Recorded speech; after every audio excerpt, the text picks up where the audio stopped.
दिल्ली में इलेक्ट्रिक वाहनों को लेकर बड़ा बदलाव जल्द देखने को मिल सकता है। क्या है नया बदलाव? नई electric vehicle policy EV policy का ड्राफ्ट आने से पहले ही सरकार के इरादे साफ नजर आ रहे हैं। देखिए, रेखा गुप्ता सरकार मिडिल क्लास को राहत देने के लिए पेट्रोल और डीजल से इलेक्ट्रिक वाहनों की ओर शिफ्ट होने पर मोटी सब्सिडी देने की तैयारी में है। अब प्रदूषण से जूझ रही राजधानी के लिए यह नीति न सिर्फ जेब पर हल्की पड़ेगी, बल्कि दिल्ली की आब ओ हवा के लिए भी भारी राहत साबित हो सकती है। देखिए, टू व्हीलर पर 35 से 40 हजार रुपए तक का सब्सिडी मिल सकता है। ये आपके लिए बड़ी खबर है। इलेक्ट्रिक व्हीकल पॉलिसी के ड्राफ्ट के अनुसार जो लोग अपने पेट्रोल टू व्हीलर को इलेक्ट्रिक टू व्हीलर में बदलेंगे, उन्हें 35,000 से 40,000 रुपए तक की सब्सिडी मिल सकती है। सरकारी सूत्रों के मुताबिक यह कदम खास तौर पर उन मध्य वर्गीय परिवारों को ध्यान में रखकर उठाया जा रहा है जिनके लिए इलेक्ट्रिक वाहनों की शुरुआती कीमत अब तक एक बड़ी समस्या बनती जा रही है। देश में ज्यादातर इलेक्ट्रिक स्कूटर और बाइक्स की शुरुआती कीमत तकरीबन 1 लाख रुपए है। ऐसे में यदि नई ईवी पॉलिसी के तहत 35 से 40 हजार रुपए तक की सब्सिडी दी जाती है, तो इन वाहनों की कीमत लगभग 60 से 65 हजार रुपए तक आसपास एक तरीके से आती हुई नजर आएगी। हालांकि इसके लिए ग्राहकों को अपने पुराने 2 पहिया वाहनों ICE को ईवी में कन्वर्ट करना होगा।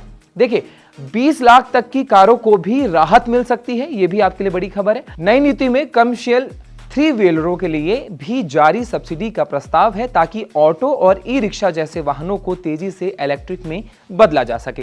इसके अलावा 20 लाख रुपए तक की पेट्रोल या डीजल कारों को इलेक्ट्रिक में कन्वर्ट कराने पर भी सब्सिडी देने की योजना बनाई जा रही है। देखिए, इसमें निजी कार मालिकों को भी इलेक्ट्रिक मोबिलिटी अपनाने का प्रोत्साहन मिलेगा।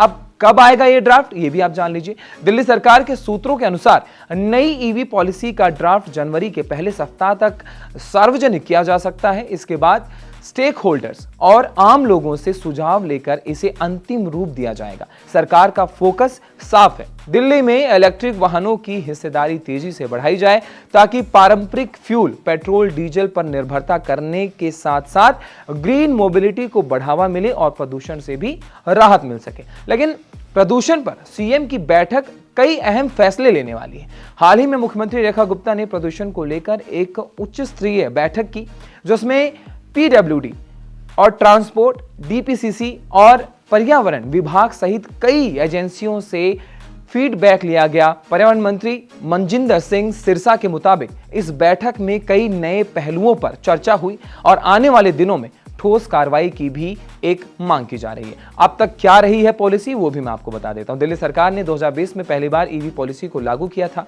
जिसके उद्देश्य राजधानी में इलेक्ट्रिक मोबिलिटी को मुख्य धारा में लाना था। यह नीति अगस्त 2023 तक प्रभावी रही है। नई नीति तैयार होने में लगभग एक समय लगा है, जिसके कारण सरकार ने इसे कई बार अस्थायी रूप से बढ़ाया, ताकि इलेक्ट्रिक वाहन उपभोक्ताओं और उद्योग को किसी तरह की समस्या ना हो। मौजूदा ईवी पॉलिसी के तहत इलेक्ट्रिक 2 पहिया वाहनों पर प्रति 5000 किलोवाट की सब्सिडी दी जाएगी, जिसकी अधिकतम सीमा 30,000 तय की गई है। वहीं इलेक्ट्रिक 3 पहिया वाहनों के लिए 30,000 की फ्लैट प्रोत्साहन राशि का प्रावधान किया जाएगा। इलेक्ट्रिक कारों पर दी जाने वाली सब्सिडी अधिकतम 1.5 लाख रुपए तक सीमित थी, और यह जो लाभ है केवल पहले 1000 वाहनों तक ही उपलब्ध कराया गया था। बाद में यह सब्सिडी पूरी तरह से वापस ले ली गई। इसके बावजूद इलेक्ट्रिक कारों को रोड टैक्स और रजिस्ट्रेशन फीस से छूट दी गई, जिससे शुरुआती लागत कुछ हद तक कम होती हुई नजर आई है।